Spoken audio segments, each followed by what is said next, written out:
measure the creation of a human personality that never existed before. You start looking for standardized tests at that age. You start looking for tangible products, and I think we're going to be disappointed. In the first 6 years of life, a child can only do the work of developing who they are by themselves. As Maria Montessori wrote, no one can grow for a child. Only the child can grow for him or herself. Think about it. No one can grow for a child. They have to do it. They can't share that with anybody. No division of labor in the first 6 years of life. No society coming together. You do this part, you do this part, you do this part. No. That's how we act. That's how we get things done, and we have to. Otherwise, we wouldn't be here either. There would be none of this around us without that kind of division of labor, shared responsibility, everyone doing their part. That's not how a child grows. They have to do it as a solitary labor, and they do it without efficiency. So if you ever try to get your child to do something, that's because it's more efficient. That's just up there with the reasoning, just, you know. It's called maximum effort. And if you watch your child do anything that they're basically not being interfered with and they're really focused on it, you will see maximum effort. We like efficiency. We like to get as much done with as little effort as possible. And it's not because we're lazy. It's because that's the way buildings get built and society gets organized. We must do it with as little effort as possible, with each of us contributing our best and having the maximum outcome. Not a child. The child puts maximum effort. And understanding that is right up there, like I said, with the idea that they don't have a reasoning mind, to help us relax a little bit and maybe trust our child knows what he or she is doing. They just can't describe it to us. Maximum effort. Maximum effort is not about creating some kind of utilitarian product, and it's not about even sometimes meeting what looks like a utilitarian goal. But we, being poor adults with our reasoning minds and our desire for efficiency, get really perplexed watching our child.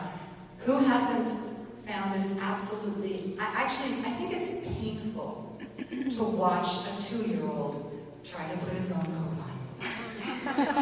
I mean, it isn't even about like how long it takes or whether we have the time for him to do it.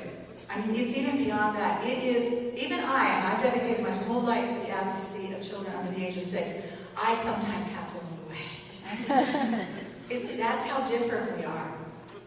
And how many of you have seen the child put that maximum effort into finally getting the coat on, yeah? And you're like, great, now we can go out the door? And they take it off.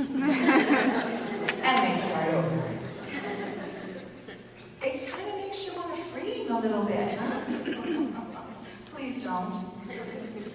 It means it wasn't about getting the coat on. That is a product-driven task. I'm going out the door, it's cold, I put my coat on. What could be simpler? To us. Maybe even to a 7-year-old or a 10-year-old. But not necessarily to the 2-year-old. Even when they know, oh, we're going outside and I want to go out, and that means I put my coat on, they get so involved. What are they involved in? Not in getting the coat on. They're getting involved in mastering this body. Mastering all the neuromuscular connections that are necessary to get a piece of fabric with arms off of the floor and onto their body correctly. That's the mastery. If you want to look for an outcome, they're looking to master their organs of motion, the control of their movement. And the coat isn't about staying warm outside. The coat is just suddenly this wonderful opportunity the world has provided for me to get into all of these contortions and get it done myself. That's what maximum effort looks like. And I will be the first one to agree, it can be really hard to live with. But what we have to believe is it is absolutely essential for the child to have those opportunities, to put their all, their absolute maximum energy that they have into something as simple. It literally is a difference between life and the opposite of life. I won't say death, they actually won't die. But, although occasionally in dire circumstances they might, they need that experience for their life, to build that personality that is a mind that can control their own movements, impulse control, self-regulation. Montessori's here, they call it self-discipline. It's the same thing no matter what you call it. It is the major achievement. Starting around 3, we should start to see evidence of it, but only if the child's had the time and the support to follow that process. Now there's something on the handout, I probably won't say much about it right now, but it's something to think about. Why do we keep looking for some kind of tangible proof, some kind of product that tells us our child is doing fine, our child is doing well? So I'll just invite you to take a look at that if you haven't. I won't get into that right now. But I will tell you that if we get too involved in product and tangible, measurable, provable outcome as a measure of whether our child is doing well, our children could end up learning some lessons that are really the wrong lessons. So I just want to tell one more little anecdote. I think you can find these everywhere, but this one was just sent to me by an interested colleague. Goal-oriented, product-based orientation teaches all the wrong lessons. Okay, here's an example. Fast forward to the university years, even beyond the university years, the academic world, graduate school, doctorates, and master's degrees, and dissertations, and master's theses, and things like that. So this was an article written anonymously, or I guess under a pen name, by a gentleman in an educational journal. And his profession is he is a ghostwriter for academic papers. And he makes a very good living as a writer, working for a company with many, many employees, about 50 people, and their whole work is university students email them and tell them what their research project is, what their dissertation is going to be on. And these guys in this company do the research and write the papers. And he's basically finally coming out of the closet, so to speak, to say, you guys in academia, you need to know. These emails, and there's examples of the emails in it, and they're nearly illiterate. I mean, this is beyond the shortcuts that young folks use for their texting and things. This is just somebody who doesn't know how to put a full sentence together. And yet he is writing a master's thesis or a dissertation. Why is that possible? Because it's all about the product, isn't it? It's all about that dissertation. It's not about ethics. It's not about my own effort. It's not about being confident that I could tackle this research project and create an acceptable. It's all about commanding someone else to do it because it's about the product.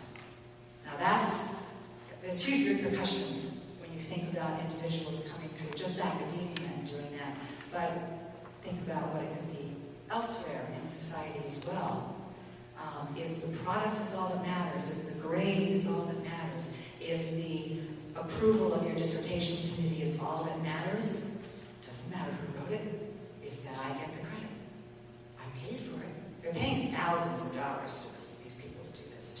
So anyway, you might just want to look into that if you ever want to kind of talk yourself down from looking at just the grades or wondering why do these Montessori people not give us grades and why are they always talking this sort of, this sort of fluffy, esoteric thing about, well, your child gets along well with others and is very happy and has lots of confidence.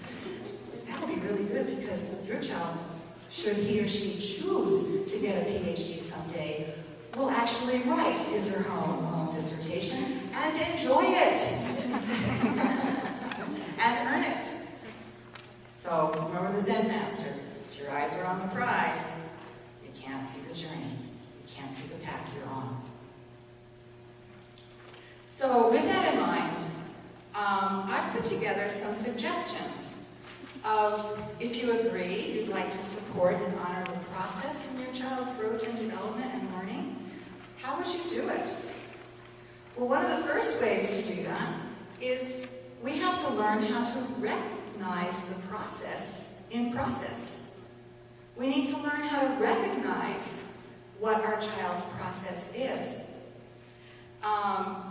And so sometimes the best way for us to imagine what's going on with children, young children, is to use our imaginations, which are also only just developing in the first 6 years, by the way. But use our fully developed imaginations. But let's go back to really young children. That's kind of a safe place to look. Because I think most parents do a really good job of honoring process in the first year of life. So think about when your child first crawled or first walked.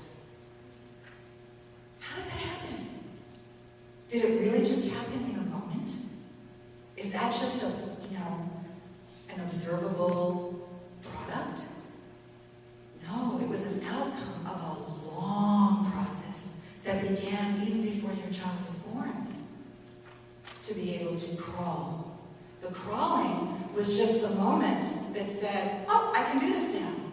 But the process of getting to crawling, that was what was most important for your child's neurological, muscular, and even emotional and social development, was having that long process. And then think of the process from crawling to walking. There are some identifiable stages, but really, how did that happen? It's just suddenly there.